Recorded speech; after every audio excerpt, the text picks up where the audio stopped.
Gálatas capítulo 5, versículo 22. Gálatas era uma igreja da Galácia, e Gálatas eram as pessoas que viviam naquele lugar. O pessoal que vivia na igreja da Galácia. E os Gálatas, para o qual Paulo está pregando aquelas pessoas, pelo menos na minha Bíblia aqui, está na página 2140, capítulo 5 de Gálatas. Mas cada Bíblia tem uma página, né? Só para vocês terem uma direção melhor aí. Gálatas 5, 22. Todos abriram? Vamos ler então. Mas o fruto do Espírito é amor, alegria, paz, longanimidade, benignidade, bondade, fidelidade, mansidão, domínio próprio. Contra estas coisas não há lei. Vamos orar mais uma vez? Deus, obrigado por essa igreja. Obrigado, Deus, por todos que estão aqui essa noite. Obrigado pelos meus irmãos. Obrigado, Senhor, por aqueles que vieram aqui ouvir uma palavra fiel. Não pensamentos humanos, não ideias próprias, mas me resguarda, me guarda na fidelidade do texto, para que eu não pregue aquilo que eu acho, mas aquilo que a Tua palavra diz. Eu te peço, Deus, imensamente que essa noite as pessoas saiam daqui impactadas, transformadas, pessoas se convertam ao Senhor Jesus a partir dessa mensagem, pessoas tenham a vida transformada. Eu oro, Deus, eu te peço em nome de Jesus, que o Espírito Santo de Deus haja nesses corações profundamente. Essa obra eu não posso fazer, eu só sou instrumento do Senhor. Eu não posso em cada coração mudar esses corações, eu não posso em cada mente mudar a mente deles, mas o Senhor pode. O Senhor pode mudar corações duros, mentes intactas ali, que estão bloqueadas, e o Senhor pode agir. Age mesmo, Deus, eu te peço em nome de Jesus, por misericórdia. Oramos em nome de Cristo, amém? Irmãos, a gente está aqui estudando sobre o fruto do Espírito. Lembra que é o fruto, singular. E dentro desse fruto do Espírito, nós já estudamos amor e alegria, e eu quero estudar hoje sobre a paz. E se a gente for estudar sobre a paz, por si só, tem muitos textos bíblicos que vão nos ajudar a entender o que é essa paz, né? Aqui, o fruto do Espírito tem várias características. Eu disse para vocês que é como se você comesse uma maçã, e dessa maçã tem várias propriedades ali, né? Várias vitaminas, vários elementos que podem te ajudar. E quando você come uma maçã, você não tem como separar, aqui está a vitamina dela, A, B, C, D, E. Quando você ingere uma maçã, você está ingerindo todas as vitaminas dela. E quando você come do fruto do Espírito, quando você é cheio de Deus, você automaticamente tem tudo isso na sua vida: paz, alegria, longanimidade, fidelidade, bondade.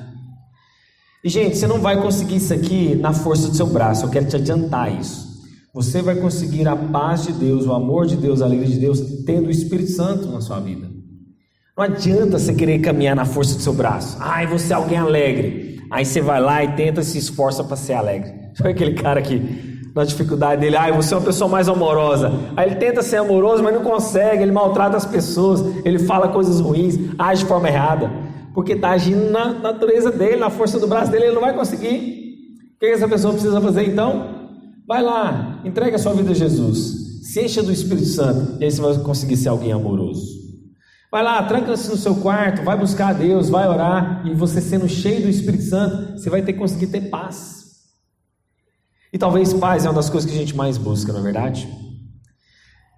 Paz, na verdade, é uma coisa que nós desejamos até hoje. Paulo inicia várias das suas cartas dizendo graça e paz, né? A igreja, não é o que a gente tem costume dizer hoje para as pessoas? Graça e paz, irmão. Então paz é uma coisa que está na sua boca constantemente, até na sua saudação, que a gente vê da igreja do Novo Testamento e na igreja contemporânea também. Graça e paz, meu irmão. A gente deseja graça e deseja paz.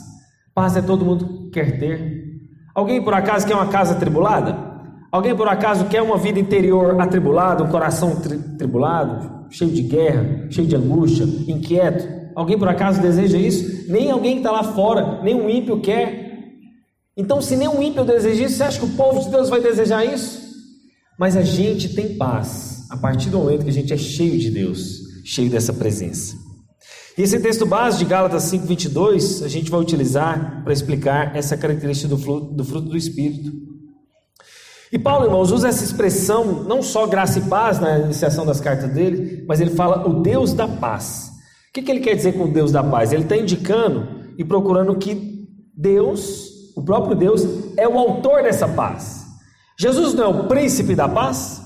Então é na pessoa de Deus que a gente vai encontrar essa paz. Essa paz você não vai encontrar, né? O pessoal da yoga fala, vamos fazer yoga aqui, vamos fazer uma meditação que você vai encontrar a paz interior em você mesmo. O pessoal fala assim, não, essa paz você vai encontrar, sei lá, num país bom igual a Suíça. Já viram a Suíça? Gente, quando eu vejo aquelas imagens no Instagram da Suíça, parece uma coisa assim, o céu na terra, né? De tão maravilhoso que é aquele lugar. Ah não, você vai encontrar paz se você for pescar. Se você estiver na pescaria, Cauã gosta de pescaria, né, Cauã? Lá você vai encontrar uma paz. Irmãos, não adianta a gente estar na Suíça, não adianta a gente ligar o som do nosso carro, não adianta a gente ir para a pescaria se nós não temos paz interior, se nós não temos paz com Deus. E assim como a alegria, a paz não tem relação com a circunstância. Tem gente que fala assim, não, quando o meu filho parar de dar trabalho, aí eu vou ter paz na vida. Não, quando eu tiver uma condição financeira melhor, aí eu vou ter paz. Não, quando a minha mãe parar de me dar trabalho com essa saúde dela, aí eu vou ter paz. A paz de Deus não depende das circunstâncias. E o cristão tem que saber que Deus faz com que todas as coisas vão cooperar para o bem deles, mesmo talvez diante de uma circunstância difícil, que aparentemente não tenha paz. Bom, depois dessa introdução, eu quero que você grave isso aqui no seu coração. Eu vou falar de uma paz que você tem que ter, em primeiro lugar, para com Deus, uma paz que você tem que ter interiormente, entre você e Deus, e uma paz que você precisa ter nos seus relacionamentos com outras pessoas. É só isso. Se você souber dessas três coisas, você já aprendeu a pregação de hoje. Você precisa ter paz com Deus, em primeiro lugar, paz consigo mesmo e paz para com os outros. E para a gente estudar essa paz com Deus, eu vou ler o texto para vocês não ficarem abrindo aí, porque eu vou citar 3 textos. O texto que eu quero dizer para paz com Deus está em Romanos capítulo 5, verso 1, que diz: justificado, pois, mediante a fé, temos paz com Deus por meio do nosso Senhor Jesus Cristo. Você não pode ter paz com Deus fora de Jesus. É impossível. A primeira paz que você precisa ter é para com Deus. Gente, quem não está ligado em Jesus, não está em paz com Deus. Fique tranquilo. Ou melhor, não fique tranquilo, né? Saiba de uma coisa, se você não tem Jesus no seu coração, você não está em paz com Deus. E como que é essa paz? A gente fala de justificação. O que é justificação? Fé. Fé de que eu só creio em Jesus e por meio dele os meus pecados são perdoados, igual a gente pregou aqui anteriormente. E que por causa dessa justiça, porque Jesus fez justo, gente, deixa eu te falar uma coisa, você consegue ver a vida reta aqui nessa terra plenamente, sim ou não? Você consegue fazer tudo certinho o tempo inteiro? Não, né? Então, porque você não consegue fazer tudo certinho o tempo inteiro, você tem que crer que Jesus fez tudo certinho no seu lugar. Jesus não é só o seu salvador, o perdoador dos seus pecados, ele é a sua justiça. O que é a sua justiça? É alguém que foi reto e justo no seu lugar. Você não tem condição de ser mais reto e santo e justo do que Jesus. Então você tem que confiar e descansar nele, crer que ele vai ser a sua justiça diante de Deus, que é aquele dia lá do tribunal, lembra do dia do grande juízo? Deus só vai te aceitar, o Deus Pai só vai te aceitar por causa de Jesus, não por causa das suas obras, não pelo que você conseguiu fazer tudo certinho ou errado. E essa palavra justiça aqui, a palavra que Paulo usa em Romanos 5:1, que fala que temos paz com Deus, refere-se a um ato, não é um sentimento. Entende a diferença? Você não precisa estar sentindo paz. Quando Deus estabelece a paz com você, é porque foi um ato que Deus declarou. Ele creu em mim, então ele é justo. Ele creu em Jesus, creu no meu filho, creu na morte, creu na ressurreição, creu que Jesus é o único caminho, a verdade e a vida, então ele está em paz comigo agora. Pronto, acabou. Não é um sentimento. Você não precisa estar sentindo isso. Você não precisa estar no seu coração forçando a barra. Já viu quando alguém fica forçando a barra com você? Forçando a barra para ter uma amizade, forçando a barra para namorar. Aqui não é forçação de barra. Creu, Deus estabelece a justiça sobre ele. Logo então, eu sou justificado e eu recebo essa reconciliação com Deus, porque justificação, ou seja, você ser declarado justo diante de Deus e ser reconciliado com Deus, anda junto, uma coisa não está separada da outra. Essa reconciliação por Deus só vem porque você creu na morte de Jesus.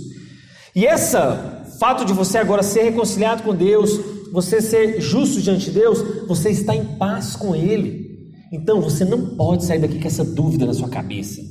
Você não pode sair daqui tendo dúvida se você tem paz com Deus ou não. Isso é fundamental, essa é a pedra que a gente vai sustentar a pregação de hoje.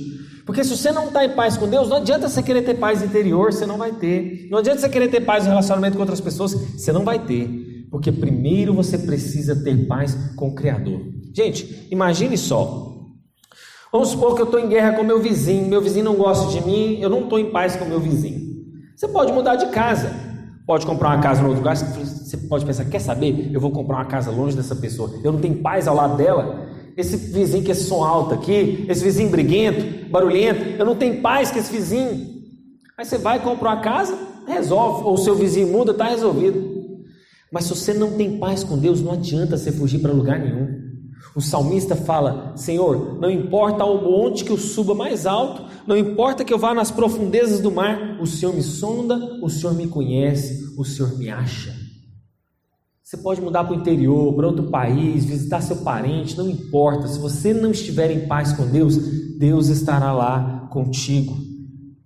E o Espírito Santo traz ao coração do crente essa redenção. E essa redenção, através de Cristo, mostra que Jesus é a nossa própria paz. Efésios capítulo 2, verso 14.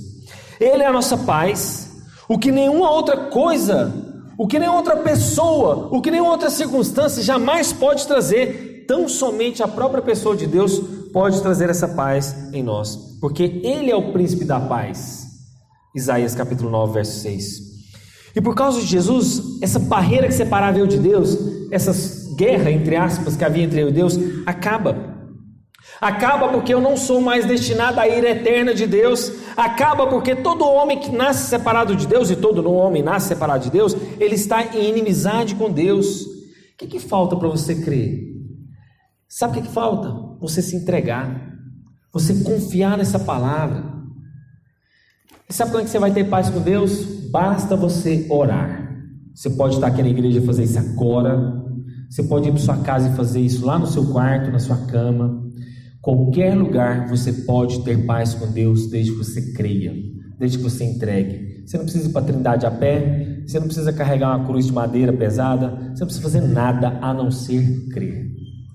E todo ser humano, então, irmãos, agora precisa desse arrependimento. E se você não se arrepender, se você não crer, se você não confiar no seu coração, se você não confessar com a sua boca, você vai continuar inimigo de Deus. Deus vai continuar inimigo seu. Gente, é muito simples, é sério, é simples assim mesmo. Basta você orar, crer, confiar, entregar sua vida a Jesus, e você vai cessar essa guerra com Deus. Irmãos, então a gente é reconciliado com Deus e temos paz com Ele, amém? Bom, e quando você tem isso que eu acabei de falar, essa sequência, né? Crer em Jesus, confiar nele, se arrepender dos seus pecados, entregar, crer nessa justiça, isso nos dá uma paz. Sabe aquela paz interior que ninguém pode explicar?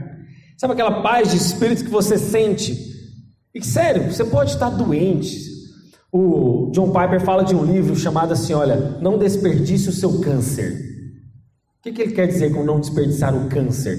Que se porventura Deus permitir que você tenha um câncer, saiba de uma coisa, se você está em paz com Deus, você está em paz, você está tranquilo.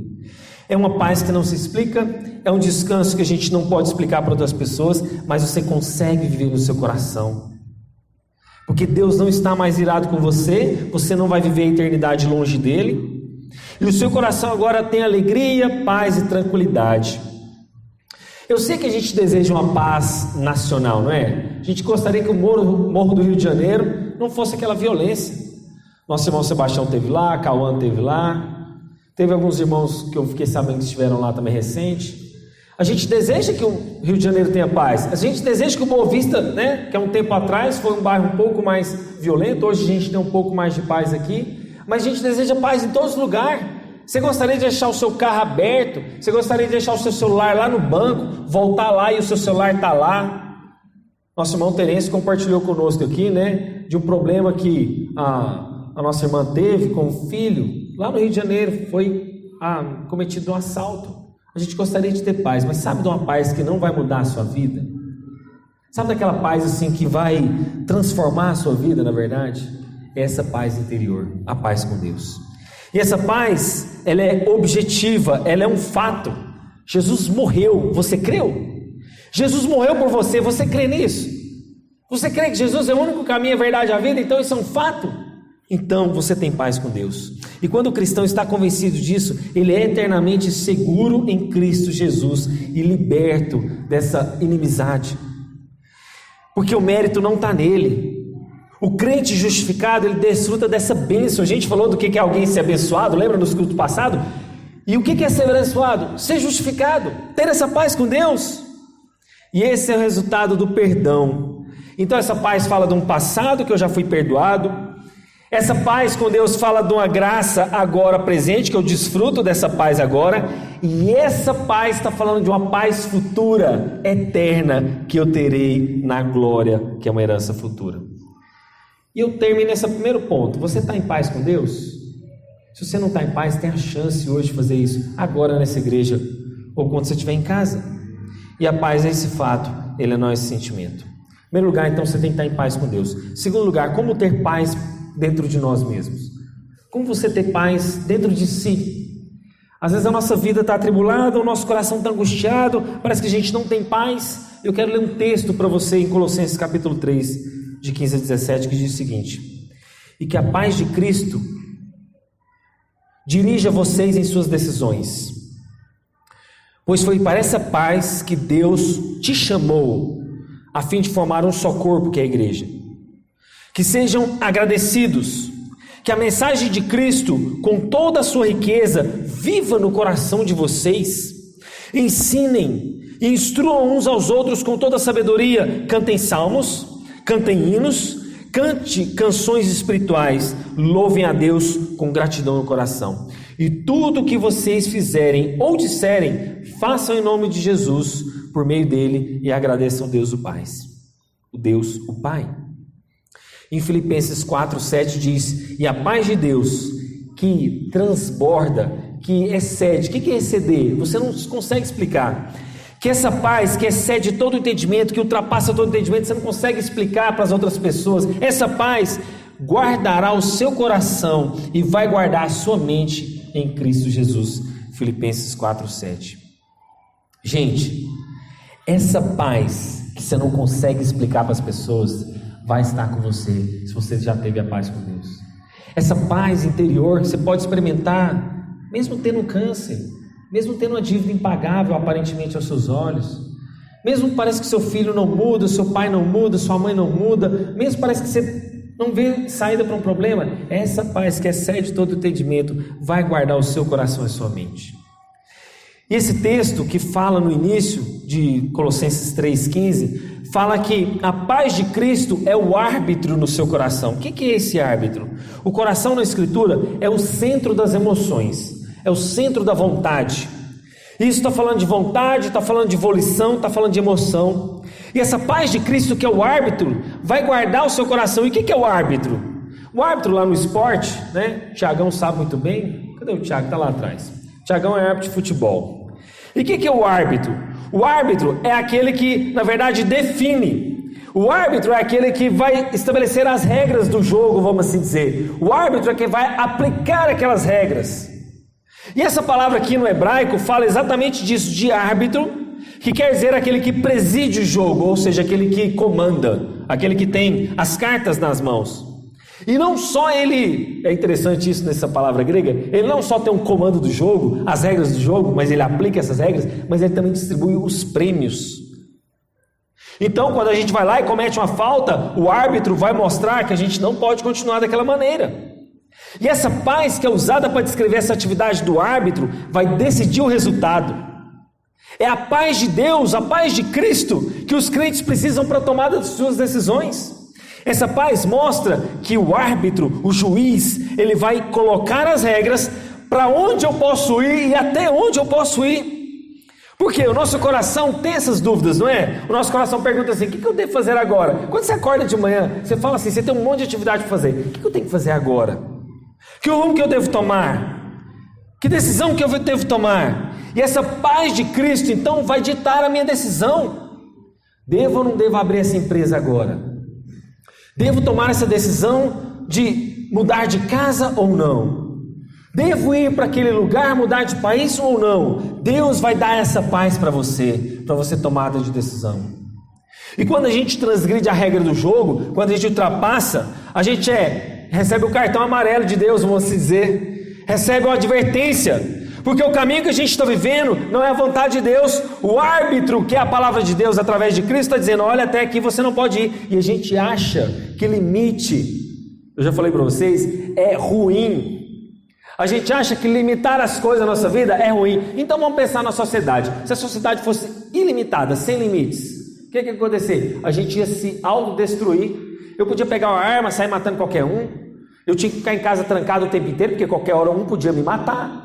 Se eu não tivesse as regras do jogo. A regra, o limite é para a nossa vida. Mas a gente não entende assim. A gente acha que Deus pôs regra para nos punir, para nos tirar a alegria. E aí quando Deus vai pôr o limite, você fala: não, Deus, mas eu ia ser feliz se eu ultrapassasse essa regra. Deus, eu seria mais contente se eu fosse ultrapassar essa regra. Então deixa eu passar essa regra. Não me impõe limite não, porque a felicidade para mim parece que está depois dessa regra que você pôs para mim viver. E eu volto a dizer, você acha que aquele cara construiu aquelas faixas ali duplas na pista foi para te destruir? Você acha que a faixa contínua ou a faixa descontínua é para te matar? É para te proteger. Se você está lá no carro, Cauã, dirigindo, está lá, faixa dupla. O cara estudou 4 anos, o engenheiro falou 4 anos para você não ultrapassar ali, mas você quer ultrapassar ali, não é? Você acha que o engenheiro fez aquilo ali para o seu mal? Ele está fazendo aquilo para a sua proteção, para o seu bem. O limite para você não passar ali significa que você não tem visibilidade do próximo carro que vai vir. E se você ultrapassar, você pode bater. Pode ser que dê certo. Pode ser que você passe e nenhum carro venha. Mas e se vier? E é assim que a gente faz às vezes com a regra do jogo de Deus. A gente ultrapassa de vez em quando e fala assim: bom, Deus não me puniu. Eu ultrapasso de vez em quando essa regra do árbitro. Bom, Deus não me puniu. E você vai ultrapassando, mas chega uma hora que o carro pode estar ali naquela curva. Chega uma hora que você está ultrapassando ali na faixa de dupla e o carro vai vir na contramão e aí já era. Não dá tempo de você pensar, não dá tempo de se arrepender. Quando o crente é confortável e confortado, na verdade, por uma escolha, ele tem que considerar 2 fatores. O primeiro é: você está em paz com Deus? Que é essa primeira paz que eu perguntei para você. Cristo está do seu lado, está do mesmo lado que você? Primeira coisa. Segundo lugar, essa decisão está conforme com a palavra de Deus? Ou está te incomodando, está tirando a paz de você, está tirando a paz do seu coração? Esses 2 fatores são os maiores impedimentos que você tem que ter. As barreiras: eu estou em paz com Deus? Ótimo. Eu não estou sentindo paz, então não posso prosseguir. Porque o pecado ofende a Cristo, e a falta de paz nos leva a tomar decisões erradas, a querer uma forma errada de agir. Por quê? Porque a gente avalia mal a situação, a gente se apressa em tomar a decisão, a gente se torna desconfortável, tem pressões na nossa vida, pressões sentimentais, e você toma uma decisão errada. Irmãos, eu não estou dizendo daquela paz que o pecador tem para pecar. Já viu que tem cara que tem paz? Eu estou em paz e pecado. Eu não estou falando desse. Esse não nasceu de novo. Esse não tem paz com Deus. Então ele rouba, ele mata, ele estupra, ele faz o que ele quiser em paz, porque ele não está em paz com Deus. E eu não falo dessa paz de pecar. Eu falo daquela paz que te incomoda. É aquela paz que te incomoda se é que você nasceu de novo. Essa paz, na verdade, que você deveria estar desfrutando dela, mas que ela, infelizmente, você não desfruta. E eu vou te dar uma falsa sensação de paz aqui. Por exemplo, Jonas desobedece a Deus deliberadamente.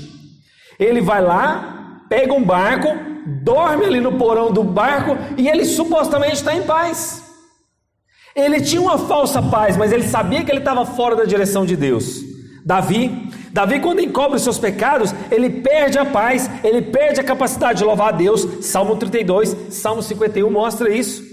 Mas quando ele confessa o seu pecado, ele volta a ter paz, volta a cantar louvores. Em Isaías, capítulo 26, verso 3, está escrito o seguinte: olha, tu, Senhor, conservas em perfeita paz aquele cujo propósito é firme, porque ele confia em ti.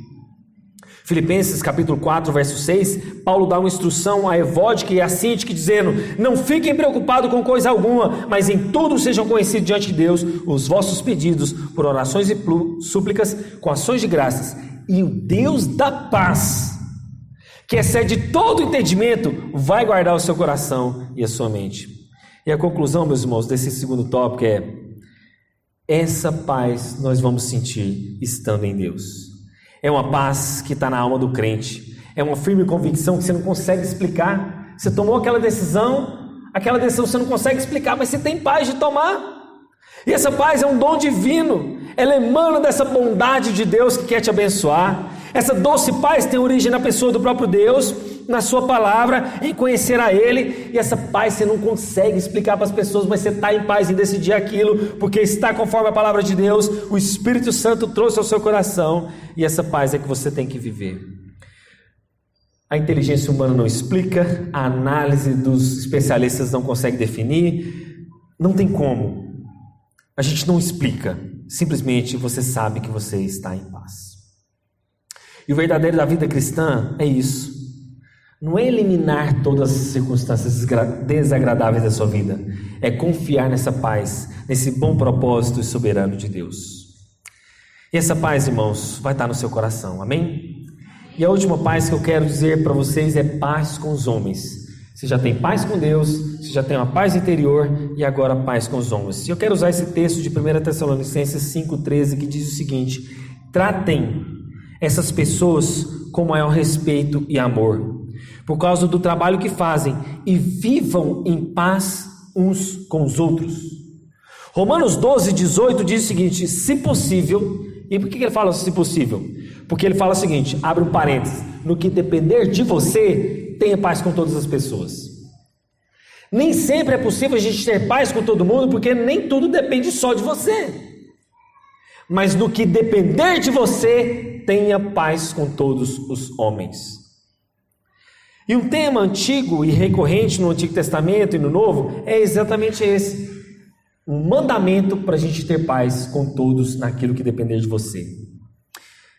E como eu falei para vocês, tem gente que vai ser nervosa com a gente, brava conosco, só pelo fato de você existir.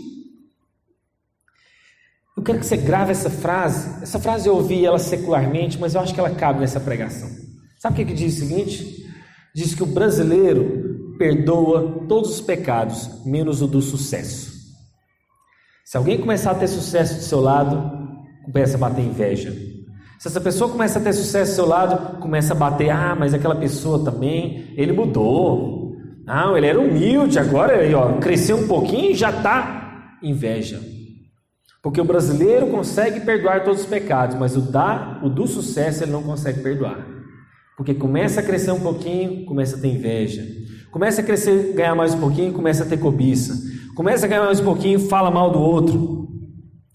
Mas, irmãos, no que depender de você, você precisa buscar a paz com todos os homens. Só que essa paz não é qualquer preço, essa paz não é qualquer custo. Você não vai abrir mão dos seus valores, você não vai abrir mão da palavra de Deus para ter paz com alguém. Do tipo assim, sei lá, alguém está maltratando ali sua filha, está abusando dela. Não, eu tenho que ter paz com todo mundo, né? Não é esse tipo de paz que a Bíblia está dizendo. Há o limite, lembra? O árbitro do coração, a paz de Cristo é o árbitro. E Davi exorta os povos israelitas no Salmo 34, verso 14, ele diz: aparta-te do mal, pratica o que é bom, procure a paz e empenha em alcançá-la. Você tem esforçado para ter paz com as pessoas? Ou você tem sido motivo de briga para com as outras pessoas? Você tem sido pivô de problemas? Ou você tem buscado a paz? Irmão, quem é você para não perdoar a outra pessoa? Você tinha uma dívida impagável diante de Deus. Deus vai lá e te perdoa. Agora você não pode perdoar o outro com uma dívida pequenininha? Aquela parábola do servo incompassivo? Lembra dessa parábola, né? Seus irmãos, você lembra, né? Chega lá o servo, tinha uma dívida enorme diante do rei. O rei fala assim: você vai ser punido, você vai ser preso, virar escravo, vai ter que vender todos. Não, Senhor, me perdoa, eu não tenho como pagar essa dívida. O rei tem compaixão dele, perdoa e libera ele. Quando essa pessoa é liberada, na próxima esquina, ela encontra a pessoa que tinha uma dívida pequenininha. O que ele pensa? Agora eu vou cobrar ela. Agora é a hora. Chega lá, me paga. Eu não tenho como pagar. Me paga. Então você vai ser preso. Prende o cara. O rei fica sabendo dessa história e fala assim, manda chamar aquele servo. Servo mau, eu te perdoei de uma dívida impagável, você não conseguiu perdoar uma dívida pequenininha, agora você vai preso. É assim que a gente faz. Jesus nos perdoou de uma dívida tão grande, você não é capaz de perdoar alguém de uma dívida pequena? Eu lembro da história, aconteceu comigo. Estava numa igreja, era líder de jovens, e eu errei com um irmão, pedi perdão a ele, confessei o meu pecado para ele, pedi perdão. Ele não soltou uma única palavra de perdão para mim. Você acha que eu me liguei para aquilo? O problema é dele com Deus. Eu fiz a minha parte. Eu fui lá e pedi perdão. Se ele não me perdoou, problema dele. Eu estou livre, eu estou liberto. Eu já falei isso, acho que a Cida colocou lá no nosso grupo da igreja, né? Não perdoar alguém é você tomar um próprio veneno achando que o outro vai morrer. Quem é você? Procure paz com todos os homens. E essa paz de Deus deve reger o nosso relacionamento com o incrédulo e aqui dentro da igreja. Essa relação, ela tem que estabelecer, meus irmãos, entre a igreja e o ímpio, porque a paz é um fruto do Espírito. Ele não é só individual. Eu já falei para você, você tem que ter paz com Deus, você tem que ter a sua paz interior, mas é uma paz também coletiva, é uma paz em relação no âmbito da igreja. Esse fruto do Espírito é para com Deus, para com você e para com o próximo. Essa paz não é apenas interior, mas está nos relacionamentos. Você deve perseguir essa paz. Sabe o que é perseguir? Ir atrás dela, com todas as suas forças, como se você perseguisse um alvo. Não descanse até que você tenha encontrado essa paz. Você sabe por quê, irmãos? Essa paz te faz dormir tranquilo. Essa paz faz com que você não evite lugares. Eu já vi pessoas que não conseguiram perdoar umas às outras, não teve paz, e ela evita determinados locais. Sabe por quê? Ela fala, não vou naquele bar não, aquela pessoa pode estar lá. Não vou naquele restaurante não, aquela pessoa pode estar lá. Não vou passar naquela rua, aquela pessoa pode estar lá. E ele não vive em paz. Por que ele não vive em paz? Porque não tem paz com os outros. Siga a paz com todos os homens. E aqui Jesus inclui até mesmo os inimigos. Mateus capítulo 5, versos 44 e 45. Mateus capítulo 5, verso 9. Amai os vossos inimigos, orai pelos que vos perseguem, para que tomeis filhos do vosso Pai Celeste, porque Ele faz nascer o seu sol sobre maus e bons, e vira chuva sobre justos e injustos. A unidade, meus irmãos, do nosso coração, da nossa igreja, tem que ser preservada. Não deixe que a paz mine essa igreja e os nossos relacionamentos. O que acontece então se uma briga vier perturbar a sua paz com o seu irmão? Você precisa dessa paz de Cristo e encarar esse problema. Se é falta de perdão, te perdoa a sua paz com o seu irmão? Vá e perdoe, Mateus 5, 23. Se foi algo que você falou contra ele, segure a sua língua, peça perdão a Deus. Tiago capítulo 3, versos de 1 a 6. Se você semeou contenda entre os irmãos, eu te digo uma grande seriedade, Deus abomina isso. Provérbios capítulo 6, versos 16 diz o seguinte, esse eu faço questão de ler. Provérbios 6, 16, diz o seguinte: pela misericórdia e pela verdade se expia a culpa, e pelo temor do Senhor se evita o mal. Se os caminhos de alguém são agradáveis ao Senhor, Ele faz com que até os seus inimigos vivam em paz com Ele. Perdão, irmãos, é 16. Provérbios 6, 16. Eu estou lendo errado. Provérbios 6, 16. Diz assim: